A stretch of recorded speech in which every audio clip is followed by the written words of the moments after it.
Hello and welcome to another episode of Leaders of Transformation. Today we're going to talk about podcasting and how to utilize podcasting effectively. Our guest is Jonathan Rivera. Jonathan, welcome to Leaders of Transformation. We're excited you're here today. Nicole, thank you for having me on the show. And I thought the last time we talked, you said we weren't talking about podcasting. What are you trying to pull on me? We're going to talk about lots of good stuff. We're going to talk about your transformation. I got plans for you, JR. All right. Fair enough. Just kidding. All right. Well, let me give them a little bit of give our listeners a little bit of background on you. So you were a former blue collar worker and turned real estate investor and big money podcaster. JR actually, and so it's Jonathan Rivera, but he goes by JR. He left his job as an electrician to chase riches in real estate and made a lot of money, lost it all. Had to rebuild his entire life from the ground up. Maybe perhaps he can unpack that story a little bit more for us here today. And his focus has always been on building a business that supports his lifestyle. And he and his wife, Rachel, in fact, I've been in back and forth with Rachel, and I so appreciate the coordination, communication, and setting up this interview. It's been fantastic. They work together in the business, and the business now, as I said, is called the Podcast Factory. That's the name of their business. And when he's not on vacation, you can find him chopping it up with some of the top the top marketers on the planet through his podcasting ventures. So again, JR, really excited to have you here and to share with our listeners a little bit of your insight, your experience as a business owner, as an entrepreneur, creating a lifestyle business. And really, this show is all about transformation. How do we create the kind of transformation that we're looking to create through the vehicles that, our chosen vehicles. So let's start off with maybe telling your story, because you have your own transformation story and how podcasting has helped you. Okay, so I'm going to give you the short and dirty version here. Short, quick, dirty. But so you said it in my intro, and thank you for that beautiful intro. And I'm glad that you coordinated with Cupcake to make this happen. That's what I call Rachel. But yeah, I mean, my parents raised me a certain way. It was to get a job, get a trade, get something to fall back on, is exact words from my mom. And that's what I did. So after high school, I became an electrician. I hated it forever and a day. 9 years I did it. And it wasn't until my mom died very abruptly and I saw that she and dad didn't really have much, didn't really have anything to show for their life. I knew I was wasting my time and wasting my soul being an electrician. And so I got into real estate, took a whipping there, rebuilt it, and came back. And one of the things that helped me make a comeback is you can see behind me, there's books if you're watching the video. I love to read. I love to learn. I love to grow. And so along with reading audiobooks at that time, because I wasn't really a great reader, podcasting came into the fold, and I learned about marketing and about a great bigger world of being an entrepreneur. And it really set the stage for where we're at right now with the lifestyle business and all that fun stuff. Nice. So, your wife, Rachel, Cupcake, as you call her, I love that. That's so sweet. All the women are going, "Aw." Anyway, so she works with you in the business. Was she working with you in real estate as well, or was this something that I know? There's some people that they bring on their, like my parents, for example. My dad started a garage business, something that he was passionate about. And then he said to my mom, "Come on, honey, help me out for just a little while, because I need your help." And then she got so good at it, doing all the bookkeeping, that she, was roped into continuing to do it, and that's how she ended up, roped in. So I know that sometimes that happens. And sometimes it's because two people come together and say, "Hey, let's do this together and create something really cool here." And both have a similar passion. So I'm glad you asked that, Nicole, because it's fun to think about now. But when we first got married, she did actually join me in the real estate business, and she could not stand me. She hated working with me. And I understand. I was young, new in business. I didn't really know how to be a leader. And so I'm confident I wasn't a great leader at that time. And so she got a job, corporate job with a big hospital here, and worked with them almost, I think, 8 or 9 years. And we had been trying to have a baby for a little while. We decided that we wanted to be parents. So we tried for a year, weren't successful, went into an adoption situation. And it took us nearly 3 years to have our son here home with us. Totally worth it, by the way. That's But awesome. when he came home, I thought that since I was working from home, that I could keep an eye on him and do the business and keep doing things. And Cupcake thought that she could go back to work and keep doing what she was doing. She had a 2-month leave. We knew right away, because with the adoption and with him being 2 years old and with the need for bonding, she couldn't go back. And through some clarity that I hire coaches, I hire consultants, I hire mentors, and I had some real clarity and strategic coach where I realized that I could bring her on and pay her a salary just like I pay myself, and we could both be here. And she had a hard time with it. It was rough leaving all the time she put in at corporate, but we both wanted this life. We both wanted to be with our kid, and we had an opportunity to do it, so we jumped on it. And no regrets. Working together now couldn't be better. What changed? I grew up. Now Yeah, there's an honest answer. transformation, right? No, that's it. That's It's awesome. I've grown as a leader. I've grown as a person, and I have made it a lifelong pursuit to grow. And it's in my lifetime goals to be a constant learner and a constant doer, not just learn, but do. And so I'm always trying to get better. And my leadership now compared to what it was then, I'm more like a here, make it work. And I don't care how it works. I don't care about the magic behind it. And if you need help, pull me back in. Whereas I used to be like, do it this way. And why aren't you doing it my way? I don't care. Now, all that matters is, am I getting the result I want? Yeah, we're good. If not, let's make some tweaks, and it's nothing personal.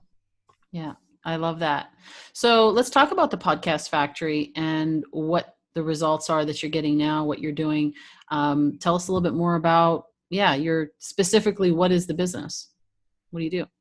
So I never really thought that this could be a business, and it actually all happened by accident, Nicole. This was just me having a talent of being able to record audio and put it online where other people didn't have that talent. It's not much, but I just happen to have a really cool network. And so what I thought was, if I could take the people that were my mentors, the people that I knew, see, because look, we live in a weird world where there's a guru and an expert popping up every second and making big hypey claims and all that stuff. And so I've been down that road, and I've been burnt. And so I thought, if I could bring the people, I've worked with tons of different people, so I know who's great, who's not. And if I could bring the people that made the biggest impact on my life to other listeners, then selfishly, I would be creating my own legacy, my own personal legend.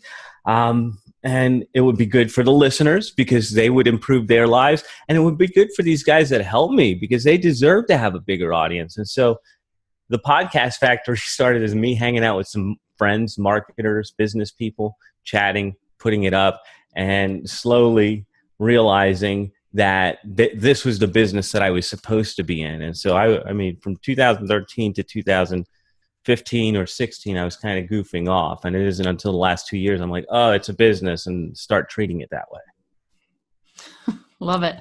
So you mentioned strategic coach, Dan Sullivan. Is that that you were part of the strategic coach? Is that how you discovered it? Yeah, I'm in my third year, and I have gotten so much clarity. And it's so amazing, right? Because I've invested in so many masterminds and stuff. When I first heard of Dan Sullivan and Strategic Coach, I saw that the investment was like 10 grand. And I'm like, oh, I could never afford that. And now we talk about Strategic Coach, and we're like, God, it's like chump change for everything else we do. We're like, this is the best value on the planet. I'm on my third year, and I know I'll be one of those people that'll be in 20, 30 years, maybe instructing with them in the future, because I believe in everything that they do. That's awesome.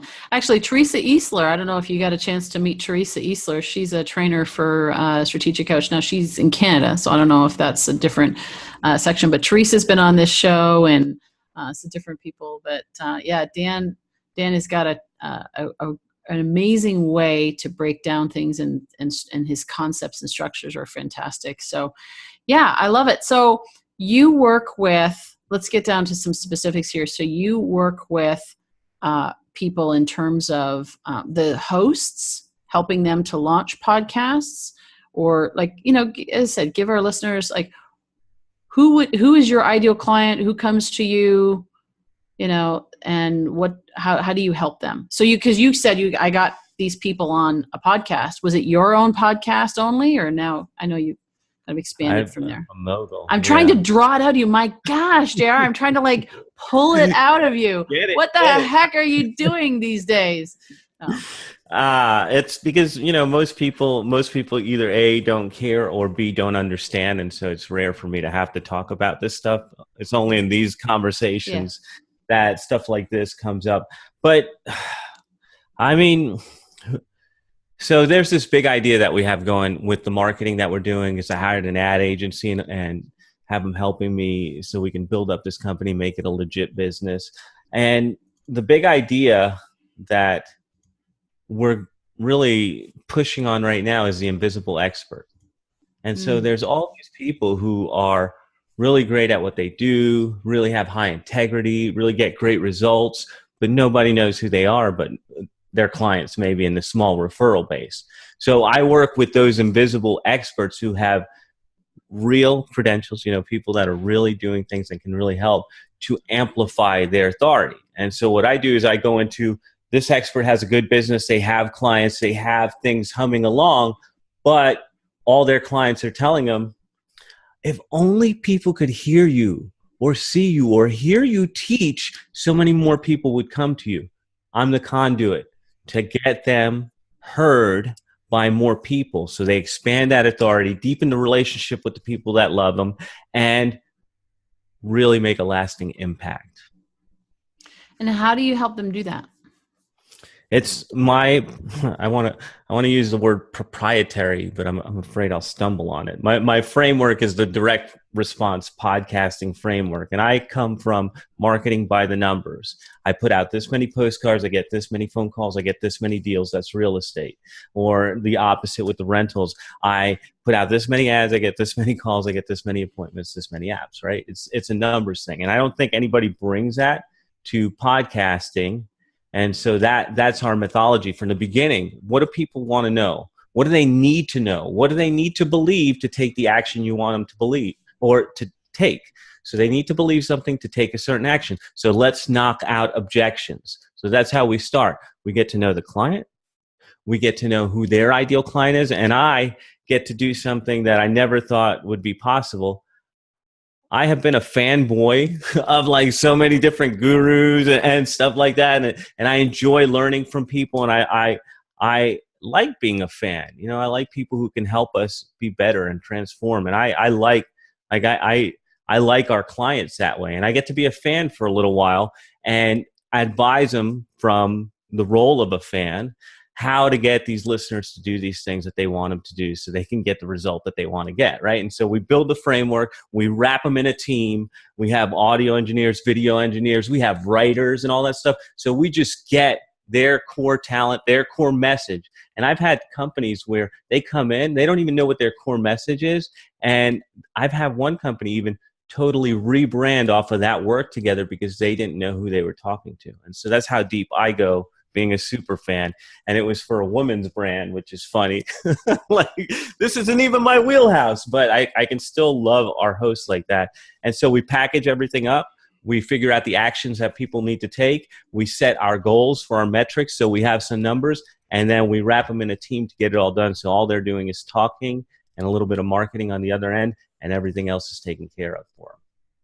It's interesting because, there's so many people out there. You mentioned so many people that are experts that nobody hears about. And so that's near and dear to my heart as well. Like that's why I have some of these everyday difference makers and world changers on this podcast, because of that reason, right? It's like, how do we amplify your message, amplify your authority, as you said. Now, I hear a lot of times, and you touched on it here, I hear a lot of times people will say, I've been on a lot of podcasts and I have not got any clients.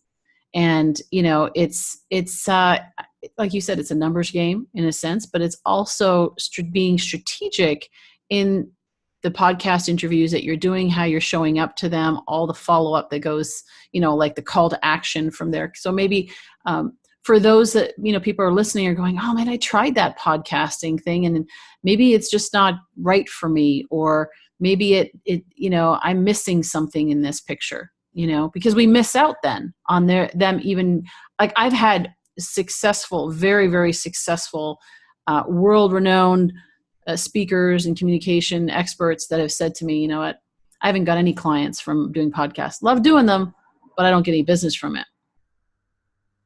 Yeah. And that's always going to happen if you just go into it without the underlying strategy, the framework. And that's why even with interviews, it would not be any different. What do you want this listener to do? I know what I want your listener to do. Do you want me to tell you?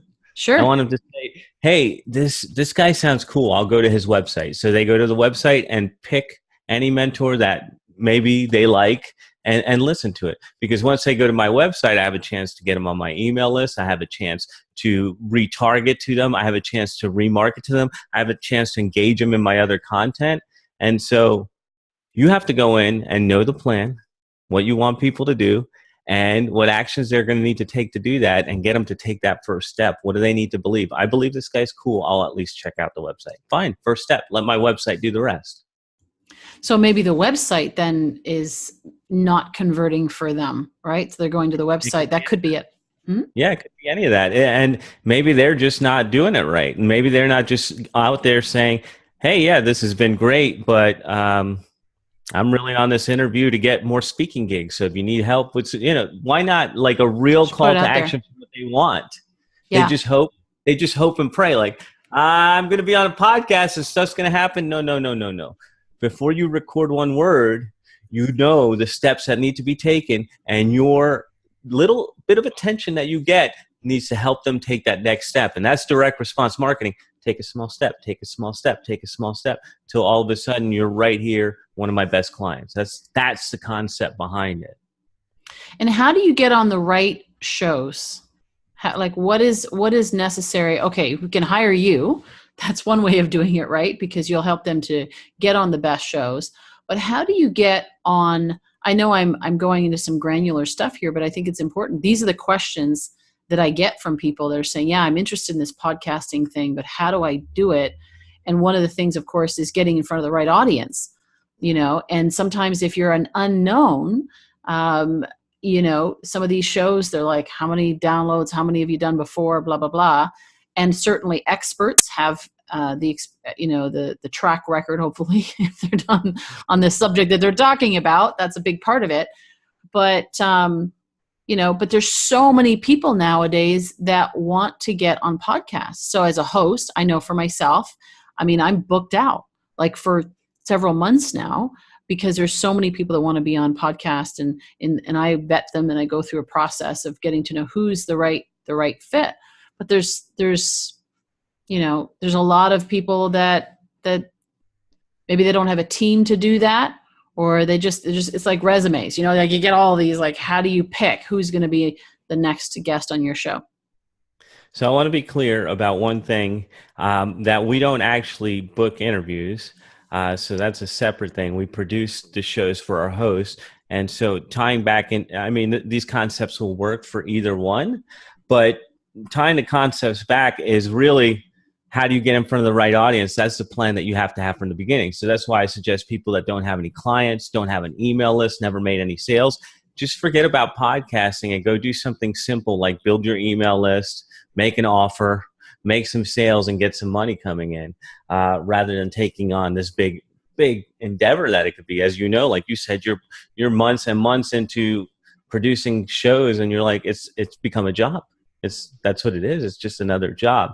And so what we do in the beginning is we make sure that we work with people, with clients, and we have a process called the client cloner, where I become the super fan. And that's really how we know we're tapping the right audience. Is it the people that will resonate? Is it the people that are just like your clients? Is it the people just like the folks who've already given you money? We're just trying to clone them or multiply them so more of them hear your message and come into your world. Mm-hmm. Now, when you're working with hosts, another question I had for you, and we talked briefly about, you got to a point, you said, this is a business. I got to make money with this. Like, I got to treat it like a business. How do you monetize it from a host standpoint if you're starting off fresh? Yeah, so that's why we work with people with established businesses, because what we're using is the podcast to take the people on their email list who maybe haven't been on the fence or haven't bought, and fire them up and convert them, so that you're tying into that asset first. And then from there, you build up your war chest with more super fans and more money, and you can put some marketing behind your podcast. And so that's one of the things that I see people fail at, is because it's so much work to get your show put together, produced, sounding good, looking good, that they don't market their shows. And that's one of the things that we're heavy on this year is, great, you've created the asset. Now, how are we going to leverage that asset? What's every possible way that we can leverage this asset so that you're hitting those perfect clients wherever they're at and bringing them back in? And that's kind of the two steps to it. But really, you have to have a business already. You have to be making some money. You have to know who buys your stuff. Great point. So all the people that are starting podcasts, and that's like, what am I going to do? I'm going to start a podcast, because some people start podcasts to actually become a business and do it as a business itself. Right. And you're laughing because I know how that goes, right? It doesn't go well. I wrote an email today. I have it on my board here. The email is, you have no business podcasting. And it's talking about people with no business have no business podcasting. They need to do some other fundamental stuff before they think about the podcast. And I'm just trying to save them time, not be a jerk. Yeah, I hear you. All right. So what is, for you, what is your, and I know because we've talked about podcasts and we've talked about your transformation, just having fun, you'll enjoy lifestyle, business. What's next for you? I mean, obviously things have been great so far and you're having a lot of fun. What's next for you? What's on the horizon? So it's interesting because we did the pre-interview a few weeks ago, and our life is so already radically different. I had a guy that was like my brother, 23 years, friends die. And it's like, you start reflecting back on your life and you start thinking, am I where I should be? Am I making the impact I should be making? Am I who I'm supposed to be? And unfortunately for me, I'm not. And so we've made some changes. We're selling our house. We're moving downtown. We're thinking, where? Downtown Orlando. We're out in the suburb of Orlando. We're going to be right downtown in a condo in a building that we dreamt of. And it's just like, what's next is just continuing this life, because we're just following a path. You ever read The Alchemist? Yes. Yeah. So yes. we're like, I'm on this kick right now about following my personal legend. And I know that part of that is giving my family the absolute most amazing life that they can have, the stuff that we've dreamed of, and not tomorrow, but today. And on the bigger picture is making that impact. Like, I know that what I'm doing at the Podcast Factory is affecting millions of lives, improving people, motivating people, helping them get unstuck. Not me personally, but the folks whose message I'm amplifying. And so we are going to continue impacting lives. We're going to continue waking people up and letting them know there's another way, and it doesn't have to be like mom and dad said, go get a trade or something to fall back on. And that's really, I'm just going to keep following the omens that are giving us this life that we have right now. So I love that. And, and I think that's probably why my condolences on your friend passing away. I know what that's like to lose someone that you love suddenly. And it makes you reflect. And so that's probably why when I said we're going to talk about podcasting, you're like, oh, I want to talk about something else, because there is so much more to talk about, and that's just the vehicle to create the transformation that we create, and make the difference that we choose to make in the world. So where do you see it going in terms of, even like, I've noticed some shifts even in the podcasting world in terms of evolution. A lot of stuff that's going on out there, is the work is cumbersome, right? Like, it's a lot of work. Where do you see it? Because you're kind of at that hub, right? You get to see it firsthand. Where do you see it going in the next 5-10 years? And it's hard. I mean, you don't have the crystal ball, but be helpful. No. Yeah. To hear from your perspective. I think that we're going to see a little bit more production value since there's more money flooding into it. There's more big brands coming into it. It's getting more mature. I think we'll see more production value, and both in terms of development of story and even soundscapes. Like I don't know if it's going to happen. Maybe I just want it to happen. But like the old timey radio programs, War of the Worlds, listening, like a real story that you listen to, you can enjoy. We haven't had the money in this ecosystem to put things like that together. But I think now with big advertisers coming in and more money flooding in, there'll be more budget for stuff like that. And so I see, in terms of story development and soundscapes, I think that's the next thing that we're going to see. Well, and we're talking about transformation, and I see it, and I ask myself this question: how do you get big enough to the point where create that impact? You talk about impacting millions. How do you take it to the point where we can actually change the conversation out there, change it from that negative scarcity mindset that is being fed through the news, media, and all this, you just turn on CNN and it's like, blah, all this stuff that's going on. And to change that, and people start to think that that's what life is all about, and that's that's happening in the world. And there's so many amazing stories that are out there of people that are doing extraordinary things. And so I see, connecting those. That's why I do with the Leadership Transformation. It's like connecting those people. And I love what you do. It's like amplify their, authority, amplify their message. So that message then becomes louder. I mean, you talked about, story and soundscape. It's like, if we can make that message louder, we could perhaps drown out or create another option for more people around the world to hear positive, and then possibly even consider that maybe, they could make a difference as well. That's my Pollyanna, vision out there as to what's possible. I'm doing that. Like, that's what I see what we're doing with all the hosts that we work with. They're changing the narrative. Yeah. We're all creating our own reality and letting other people see, yes, it's possible. Here it is right in front of you. Are you going to take this road or that road? Choose. Yeah. I love it. So what question have I not asked you that I need to ask you? I think you asked me everything. You didn't ask me what my website was, so we'll throw that in there. But why don't we ask? Yes. What's your website?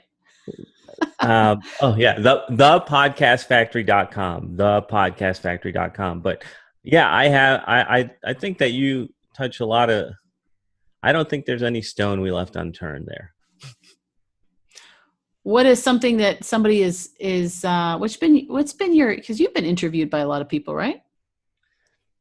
I guess it depends on what's a lot, maybe 50, 100 or so. Yeah. Not that. So what's the favorite question? I don't know. I'm just going, this is not scripted, of course.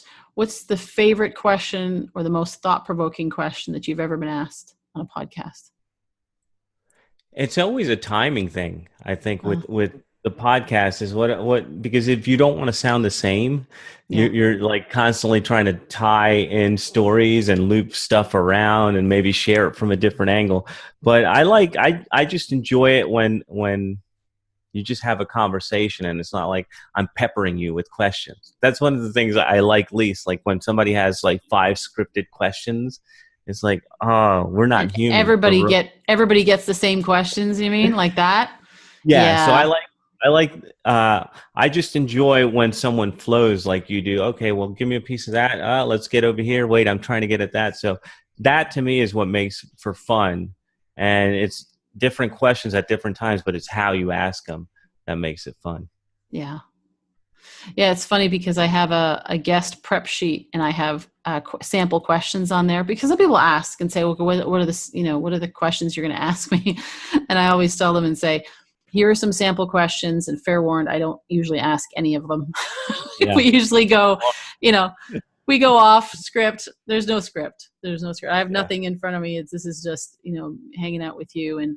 And Jerry, you're so much fun to hang out with. I mean, if we were in the same town, I think it would be fun to do some really cool things together. And I just enjoy, Thank you. you're just your vibe, and you're just so relaxed. And I see the love that you have for your clients and what you do. So it's, and your That wife is a and your wife and your compliment. son. Yeah. Yes, that's a very, very big compliment. I appreciate that. Oh, you're welcome.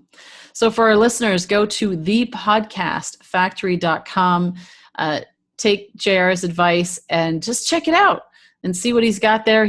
Click on, like he said, click on one of the links and listen to some of his cool people that are on there, experts in their industry and who've got tremendous insight to provide. And I love what you said there. I always say at the end of every show is it's about taking action. Take action. You can listen to 1,000 podcasts, but until you actually take action on what you learn, nothing's going to happen. It's like those books. I got tons of books and I love reading, but until I apply it, nothing happens. And so I encourage you today, take something that you heard here. Maybe you're thinking about starting a podcast and maybe you reconsider the timing of the start until you've actually built a business that you can use the podcast to support. Or maybe if you're a guest and you're looking for ways to get on more shows, taking some of the insight that he's giving you, take action today on something that you learned. And maybe even going back to the beginning when you talked about his own transformation story and finding something that you love to do and choosing your life rather than having it be what somebody chose for you. I encourage you that today, be a leader of transformation in your own life, and then you'll be able to impact other people's lives through your example.